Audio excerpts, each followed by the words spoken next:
বিশ্বকাপ থেকে নিষিদ্ধ হবে আর্জেন্টিনা দল। হ্যাঁ, ঠিকই শুনেছেন, বিশ্বকাপ থেকে নিষিদ্ধ হওয়ার সম্ভাবনা আছে লিওনেল মেসির বিশ্বকাপ জয়ী আর্জেন্টিনা দলেরই। এর মাঝে ফিফা থেকে তাদের দেওয়া হয়েছে সতর্ক বার্তা। এ নিয়ে সংবাদ প্রকাশ করেছে জামিন। বিশ্বের অন্যতম জনপ্রিয় ফুটবল দল, গত বিশ্বকাপের চ্যাম্পিয়ন দল। এই বিশ্বকাপেও বাছাই পর্বে ছিল সবার উপরে সেই আর্জেন্টিনা দল নিষিদ্ধ হতে পারে বিশ্বকাপ থেকে, সেটাও আবার বিশ্বকাপের 6 মাস আগে। মেসি, এনজো, এমিদের দেখা যাবে না 2026 বিশ্বকাপ খেলতে, এমন সংবাদই হয়েছে প্রকাশ। কিন্তু কেন?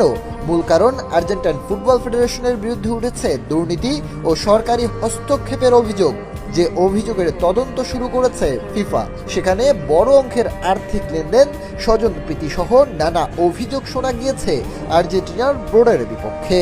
সাধারণত কোনো বোর্ড দুর্নীতিগ্রস্ত হলে বা সরকারি হস্তক্ষেপ থাকলে তাকে নিষিদ্ধ করে ফিফা।